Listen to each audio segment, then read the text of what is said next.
Hello, and thank you for joining us for another GridGain screencast. The subject of today's screencast is GridGain Visor, our visual tool for real-time monitoring and management. In today's screencast, we'll begin at the beginning. We'll assume that you've just downloaded the GridGain software, and we'll quickly review some environment setup that you need to get started. Then we'll show you how to open Visor and how to start a couple of grid nodes. Then we'll spend the majority of our time discussing Visor's real-time monitoring and management capabilities. Then we'll conclude the screencast. So let's get started. Once you've downloaded the GridGain software, you're going to want to extract it. I've chosen to extract to a GridGain folder inside the Applications folder on my Mac. While we're here, I'll quickly point out three of the folders. The Bin folder contains scripts you'll use to start GridGain. The Docs folder contains detailed documentation that you may want to peruse later, and the Examples folder contains source code examples that illustrate many of GridGain's features and functions.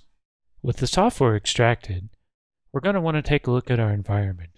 We need to set up a couple of environment variables, and this is best done by editing our bash profile so that these values persist. As you can see, we're going to set values for Java Home and GridGain Home. We can check these values with a quick echo. First, we'll take a look at Java Home. That looks good. And then we'll check GridGain Home. That looks good as well. Last but not least, let's do a quick Java version check. Here at GridGain, we always recommend running the latest Java 1.7 release. With our environment configured, we can go ahead and start a grid node. We're going to do this using the ggstart script located in the bin folder. We're also going to pass an argument of a configuration file that enables the functionality that we'd like to use. In this case, we're using the Spring Cache XML configuration. Once the grid node starts, you'll see a little output, and we're up and running. At the same time, I'm going to start the Visor using the ggvisor UI script. When the Visor pops up, it's going to ask us for a configuration file. I'll quickly search and find the same configuration file that I used to start my grid nodes. Now Visor is connected to the grid, and we can see that one node is running. With that done, let's go ahead and start up a second grid node. We'll do this by running the same command in a new terminal. Once again, we'll see some output. You'll see a topology message showing that a node has joined, and in the background, Visor will show the same thing. In its event log, you can see that a node has joined. Now we see both nodes in the grid, and we can take a look at all of the monitoring capabilities that Visor has to offer. Let's begin here on the dashboard. At the top, you'll see some high-level information, such as the software version and the path to the configuration file used to start the grid. Below that, you'll see a couple of real-time graphs. These will give you detailed information about CPU utilization, GC time, and heap utilization. In the next section, Total Metrics, you'll see a lot of information across the grid. You'll see the number of hosts, nodes, and CPUs, the amount of CPU being utilized, the amount of heap being utilized, the number of caches, the number of tasks, and so on. In the next section, you'll see a list of all the grid nodes. You can see identifying information such as IP address, as well as a per-node view of CPU, heap utilization, OS information, and more. While we're here, we should also point out that there are a number of action buttons representing actions you can take on individual nodes. You can start, stop, and restart nodes. You can ping nodes, view and search event logs, take thread dumps, and so on. We'll show an example of this later. Last but not least is the event log, where you can see messages representing important events occurring throughout the grid. From here, let's move over to the Telemetry tab. The purpose of the Telemetry tab is to provide you an aggregate view of the overall health and performance of your grid. Each parameter that is monitored here alarms independently, providing you a visual guide to areas in the grid requiring attention. As you can see, you can enable or disable individual triggers for things such as minimum and maximum number of nodes, percentage of CPU used, percentage of heap used, and so on. Now for the next section, I'd like to put a little bit of load on the grid so that I can demonstrate some of the additional features in the Visor. What I'm going to do is switch to my IDE, and I'm going to run a modified version of the grid cache put get example that ships with the product. Now that's up and running, let's get back to Visor. Moving over to the Database tab, you'll see information that's specific to the in-memory database. At the top, you'll see a total number of caches, number of cache nodes, total number of cache keys, cache size, and so on. Below that, you'll see a real-time graph displaying useful information such as hit ratio, read ratio, CPU and heap information, and so on.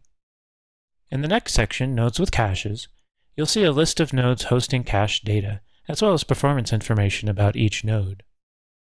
In the bottom section, we have a list of caches. In this case, we've defined 3 caches, each one named after the mode that it's operating in.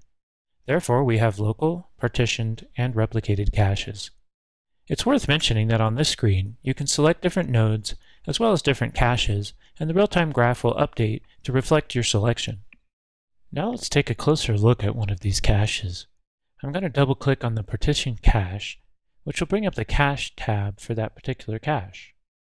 Now the first thing you'll notice is that a lot of these statistics look the same, and that's true, but now we're viewing this from a cache-centric perspective. You can see key cache metrics including reads and writes per second against that particular cache, as well as take a number of actions. You can look at config, clear caches, and you can even query the cache. So let's take a look at how we would do that. First, I'm going to click on the SQL button. This is going to bring up the SQL viewer for this particular cache. Now, if I wasn't sure what type of data I had in my cache, I can click the metadata button. This will show me that both my keys and values are strings, as well as generate a query that I can use to get started. So I'm going to use that query and hit execute. I'll get back a page set of results representing the data in my cache. And of course, I can use standard SQL statements to narrow down my criteria and find just the data that I'm looking for. And it's as simple as that. Now let's move back to the Compute tab and take a look at the information represented here about our high-performance compute grid. First of all, at the top, you'll see the total number of tasks and jobs running on the grid.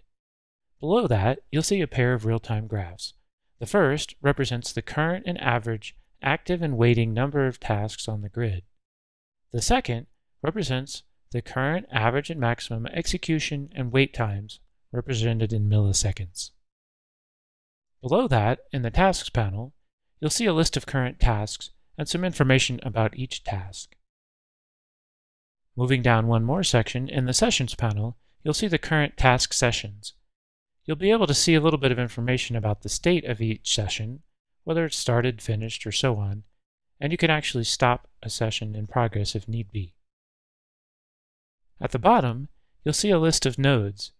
These are nodes that are currently running tasks in the grid, and you have all the same controls over nodes that you've seen in previous panels. So one more thing before we go.